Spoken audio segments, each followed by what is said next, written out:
Operation लगातार जारी। कुशीनगर में एनकाउंटर हुआ, पशु तस्कर और पुलिस में मुठभेड़ हुई। 25,000 का इनामी बदमाश घायल बताया जा रहा है। उससे देसी तमंचा, कारतूस, चाकू, मोटरसाइकिल भी बरामद की गई है। अपराधियों के खिलाफ यूपी पुलिस का ताबड़तोड़ एक्शन जारी। और इसी कड़ी में एक बड़ी खबर आपको बता रहे हैं उत्तर प्रदेश के कुशीनगर से, जहां पर ऑपरेशन लंगड़ा जारी है। पुलिस का एनकाउंटर पुलिस ने किया है और एक बड़ा बदमाश जो कि फरार चल रहा था उसको गिरफ्तार किया। पशु तस्कर और पुलिस के बीच मुठभेड़ हुई है और इसमें आपको बता दें कि 25,000 का इनामी बदमाश अब घायल हो चुका है और उससे पूछताछ की जाएगी।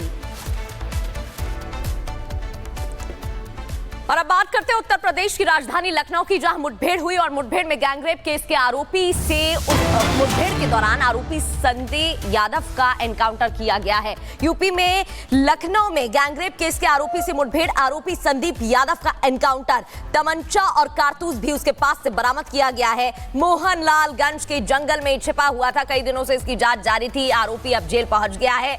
इसका मुठभेड़ के दौरान एनकाउंटर किया गया, जिसके बाद एक घायल हो गया। आगे बढ़ते हैं और सोशल मीडिया गर्ल हर्षा रिशारिया संभल पहुंची और महादेव मंदिर में पूजा अर्चना उन्होंने की। कुछ तस्वीरें आपको दिखाएंगे। महाकुंभ से वो चर्चा में आई थी और आपको याद होगा कुछ लोगों ने उनको ट्रोल किया था, कुछ लोगों ने उनके प्रति सहानुभूति दिखाई थी, लेकिन अब आपको बता रहे हैं कि हर्षा रिशारिया संभल पहुंची और संभल में सनातन के जब से सबूत मिले हैं तब से संभल भी चर्चा का विषय बना हुआ है। और अब आपको ये तस्वीर दिखा रहे हैं हर्षा रिशारिया की। शिव भक्ति आपको इन तस्वीरों में नजर आ रही है और देखिए पूजा अर्चना की, शिवलिंग पर जलाभिषेक किया हर्षा रिशारिया ने। उनके साथ पुजारी भी हैं, कुछ सहयोगी भी हर्षा रिशारिया के इस दौरान उनके साथ नजर आ रहे हैं। आरती भी की गई है।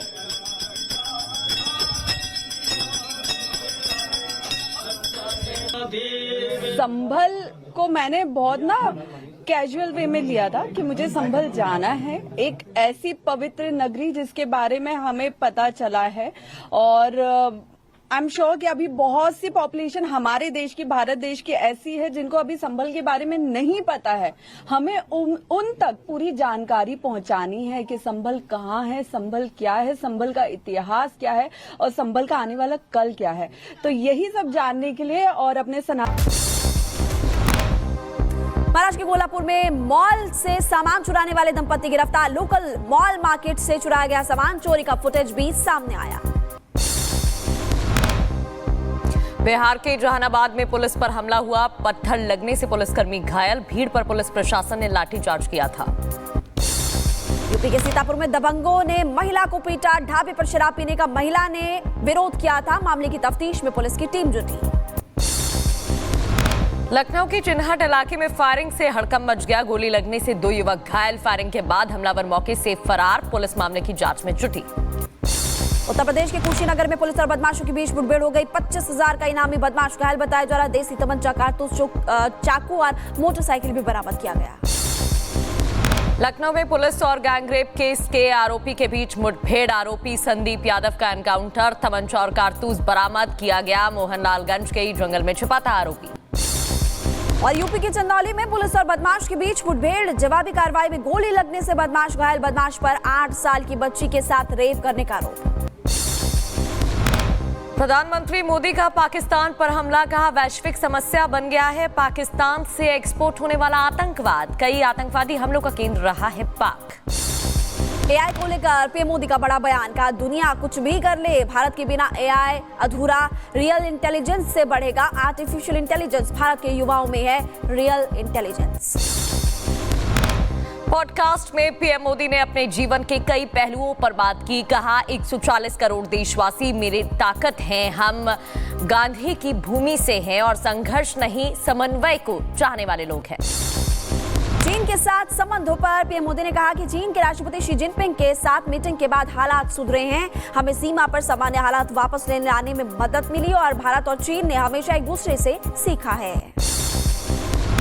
दोनों पुरातन संस्कृति है, पुरातन सिविलाइजेशन है। चीन और भारत एक दूसरे से सीखते रहे हैं और दोनों मिलकर के दुनिया की भलाई के लिए कोई न कोई कंट्रीब्यूट करते रहे।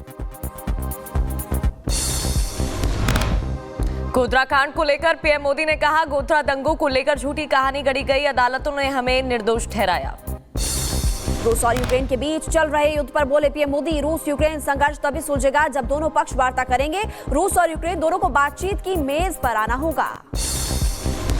पीएम मोदी आज रायसीना डायलॉग का उद्घाटन करने वाले हैं। सम्मेलन में 125 देशों के प्रतिनिधि भी शामिल होंगे। सीएम योगी आदित्यनाथ आज सहारनपुर दौरे पर रहेंगे। मां कंबरी देवी यूनिवर्सिटी का करेंगे निरीक्षण और युवा उद्यमियों को ऋण वितरित करेंगे। गोरखपुर में एक कार्यक्रम में बोले मुख्यमंत्री योगी आदित्यनाथ, कहा एक तबके ने कुंभ को लेकर दिखाई बेहद शानदार रिपोर्ट, दूसरा तबका लगातार फैलाता रहा नकारात्मकता। दिल्ली चुनाव में हार के बाद पहली बार सामने अरविंद केजरीवाल का 2027 तक पंजाब के सीएम रहेंगे भगवंत मान और विपश्यना के लिए पंजाब गए हैं अरविंद केजरीवाल। राजनीति में आने के लिए सीएम नीतीश के बेटे निशांत कुमार तैयार। जेडीयू ने पटना में लगाया पोस्टर में लिखा गया बिहार की मांग, सुन लिए निशांत। उत्तराखंड के वित्त मंत्री प्रेम चंद अग्रवाल ने दिया इस्तीफा। विवादित बयान के चलते छोड़ा पद। प्रेस कॉन्फ्रेंस के दौरान भावुक भी हो गए और कहा कि मेरे खिलाफ माहौल बनाया गया। औरंगजेब की कब्र को लेकर चल रहे विवाद पर बोले डिप्टी सीएम एकनाथ शिंदे। औरंगजेब को देशद्रोही बताते हुए कहा कि उसकी कब्र महाराष्ट्र में नहीं होनी चाहिए। औरंगजेब की कब्र हटाने की मांग पर सुप्रिया सुले बोली कि ये इतिहास का मामला है, इस पर इतिहासकारों को ही बोलना चाहिए। सरकार का फोकस विकास पर होना चाहिए। महाराष्ट्र सीएम देवेंद्र फडणवीस पर महाराष्ट्र कांग्रेस प्रदेश अध्यक्ष हर्षवर्धन सगपाल का विवादित बयान। मुगल शासक औरंगजेब से तुलना की, कहा औरंगजेब की तरह फडणवीस भी लेते हैं धर्म का सहारा। औरंगजेब की कब्र को हटाने की मांग को लेकर आज विश्व हिंदू परिषद और बजरंग दल का प्रदर्शन। डीएम कार्यालय के बाहर विरोध प्रदर्शन करते हुए नजर आएंगे। केंद्रीय मंत्री रामदास अठावले ने महाराष्ट्र में औरंगजेब की कब्र हटाने की मांग का समर्थन किया है। इशारों में कहा सीएम फडणवीस और दोनों डिप्टी सीएम का निर्णय लेना सही। और झारखंड के गिरिडीह में जुलूस पर हमले को लेकर बीजेपी नेता रघुबर दास ने संज्ञान लिया। एसपी को फोन कर कहा कि प्रेम का ठेका सिर्फ हिंदू समाज नहीं लेगा। दिल्ली दौरे पर पहुंचे एंटीगुआ और बारबुडा के विदेश मंत्री रायसीना डायलॉग के कार्यक्रम में शामिल होंगे। दुनिया भर के नेता वैश्विक मुद्दों पर मंथन करते दिखाई देंगे। आज दिल्ली में जंतर मंतर पर एआईएमपीएलबी का प्रदर्शन। वक्फ संशोधन बिल के खिलाफ प्रदर्शन करेंगे। केंद्र ने चंद्रयान 5 मिशन को मंजूरी दी। इसके इसरो प्रमुख ने भी नारायण ने जानकारी साझा करते हुए डिटेल्स बताई। चंद्रयान 5 से चंद्रमा की सतह का अध्ययन किया जा सकेगा। 250 किलो का रोवर ले जाएगा चंद्रयान 5। और दिल्ली में एनएसए अजय डोभाल ने अमेरिका की राष्ट्रीय खुफिया निदेशक तुलसी गबार्ड से मुलाकात की। डोभाल तुलसी गबार्ड के बीच द्विपक्षीय बैठक हुई। विदेश मंत्री एस जयशंकर ने न्यूजीलैंड के प्रधानमंत्री से मुलाकात की। रायसीना डायलॉग के उद्घाटन सत्र में मुख्य अतिथि होंगे।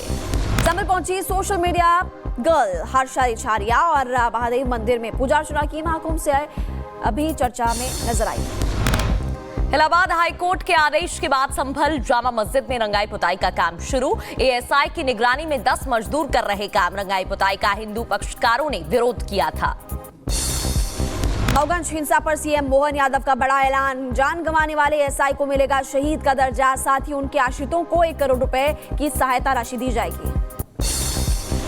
दिल्ली में अवैध घुसपैठियों के खिलाफ ताबड़तोड़ एक्शन लिया जा रहा है। आरके पुरम से पकड़ा